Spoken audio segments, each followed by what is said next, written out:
Today started waking up quite late, at 10:45. The reason was I stayed up very late into the night, probably around 10, wait no, 4 o'clock in the morning, watching silly videos on YouTube. The one I watched last night was a review of the Norm of the North movies, Norm of the North. Why did I watch this? Because I like people ripping pieces of trash to shreds, that's why.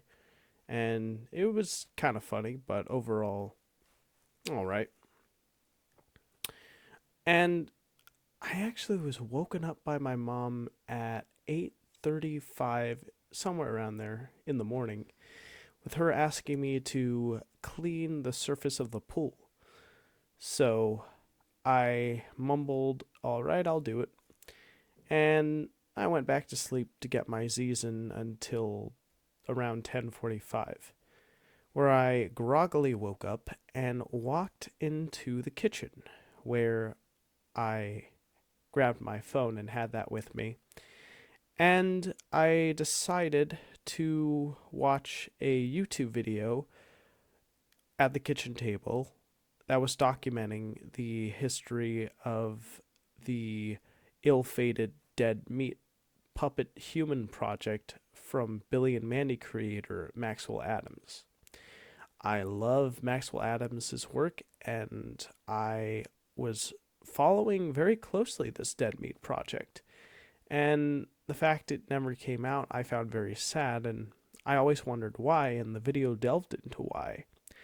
And the reason was because he was mixing union actors with non union actors, and apparently SAG AFTRA, the union that is responsible for Los Angeles actors, deems it illegal to mix union and non union actors together on the screen. So now he filmed footage he put a lot of energy and effort into that is considered illegal to distribute by the union, and so he decided to give up right then and there on the project, which took too much of a mental and physical toll on him, putting so much effort into the project and ultimately not being able to pan out due to legal issues. So it was good to know why the project never came into being, but it also is very sad because I love Maxwell Adams' stuff. I think he's a very funny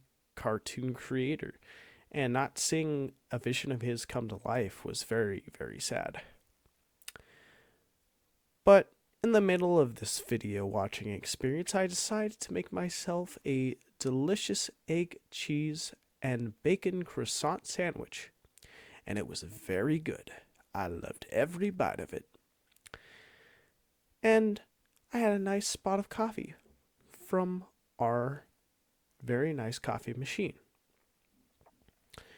After my whole video watching and breakfast eating experience, I realized, I should probably work on the pool. So that's exactly what I did. And to keep me company, I put on a art-driven podcast where three artists, their names were Anthony, Samantha, and Bill, I believe, all discussing how to be financially responsible in the artist-driven world. And basically what they ultimately said was you need to diversify your income to ensure that you get a good income revenue pool. So if one project fails, another one will fill in for its place. Kind of like how a index fund works. Another thing they mentioned was, try to make your own stuff and make that stuff successful and sell. Because if you work on someone else's stuff, then you're never really going to own that stuff, and it's just going to be theirs forever. And you're simply just a temporary employee. If you can create your own art that people enjoy, then that would be the most ideal situation to be in. And then the final bit of advice I remember is don't care what others think. Do what you have to do to succeed, to survive, to thrive.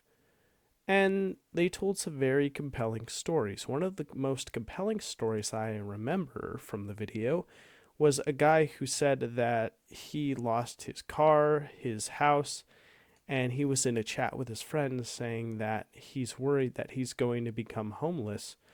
And his friend said, "Look, you're not going to let that happen.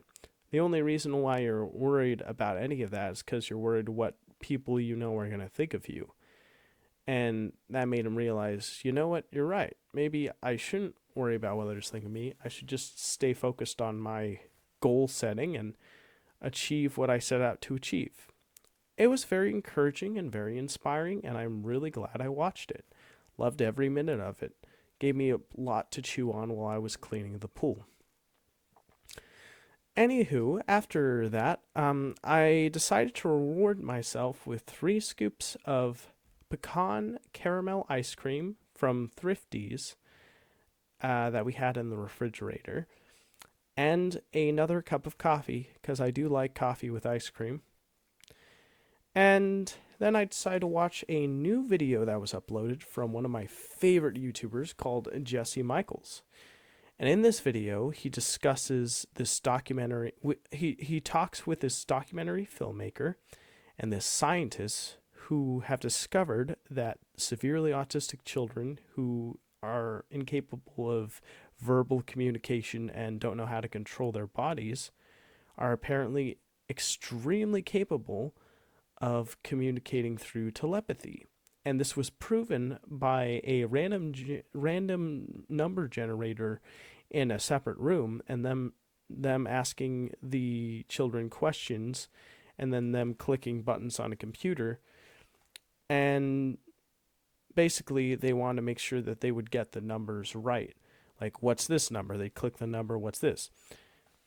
And they got it right with 100% accuracy, which, this was for multiple severely autistic children.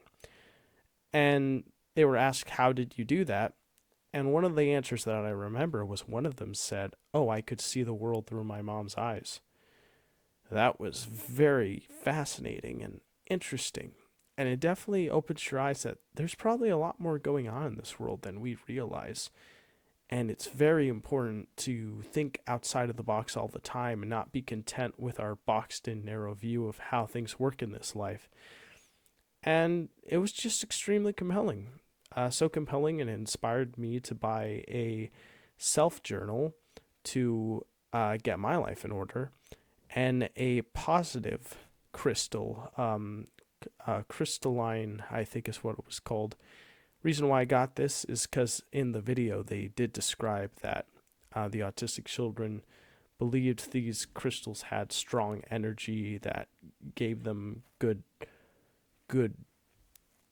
abundance and all that. So I thought, well, if it works for them, maybe it'll work for me. So if I get this crystal and then do some meditation with it consistently every day, maybe I will manifest good stuff.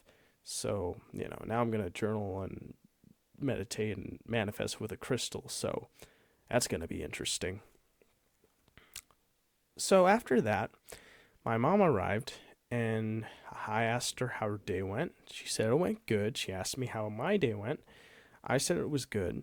And then I talked about the documentary with her as she was making a yogurt and pomegranate snack. She asked me if I wanted some, and I said, of course I want some.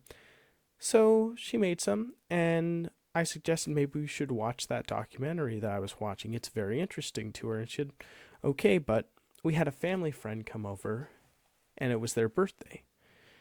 And I realized, oh, if it's your birthday, I'm going to get you a cake.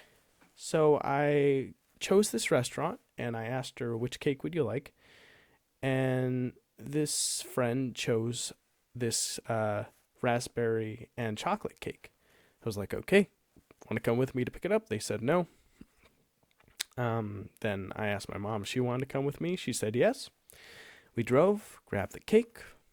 Then I realized we needed candles and ice cream, so I drove over to the Albertsons that was nearby, and I grabbed everything I needed. But there was one problem. When we arrived there and my mom closed my driver's seat car door, the window actually dropped. Like, she didn't like mess with the buttons or anything. It just dropped. It was closed and then it just dropped suddenly.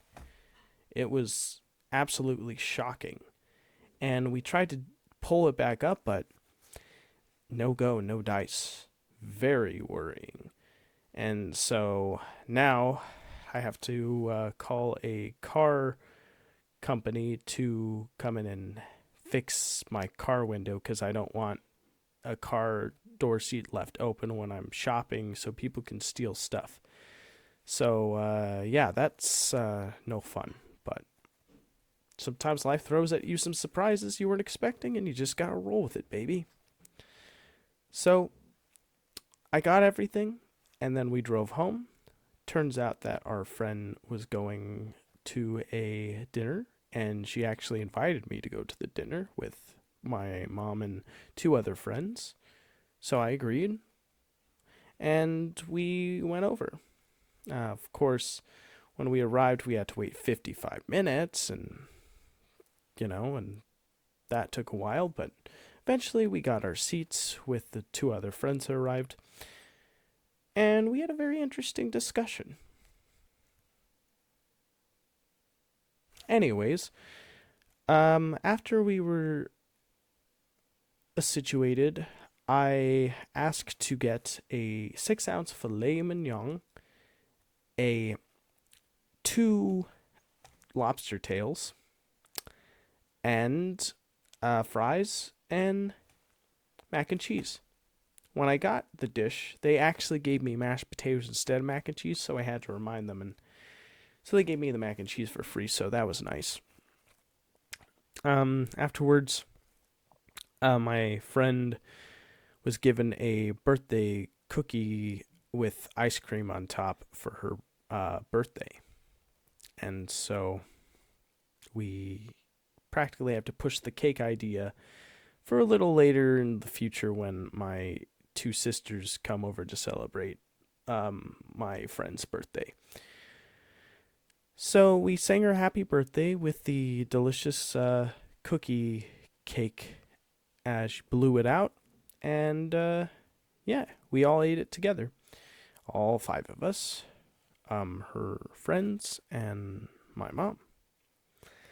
Then we drove back, and I decided to snuggle our cats, and I loved every second of it. Love the cats. I have 2 oranges. One's young, one's old. They're both tabbies, and one's a bit on the skittish side, one's on the chill. I don't really care what happens as long as I get food side. And yeah, although my older one did barf a bit on the floor, which was very concerning. I don't know what's going on. Probably going to have to take him to a vet. His name's Avery, by the way. The youngest one's name is Malcolm. And then after that, I decided to collect my thoughts for the day, write it out in a little script, and try my best to remember what I wrote, and then report it back in recorded form for the camera. And that is practically my day. I took my vitamins, I brushed my teeth, and I'm recording this. As soon as I'm done recording, I'm going to post it on my YouTube channel as a good documentation, and then I'm going to go to sleep, wake up early tomorrow, and take my car to get the help it so desperately needs. Well, that's about everything I have to say today. Thank you for tuning in, and have a wonderful rest of your day. Night, evening, whatever time you're watching this. Bye, everybody.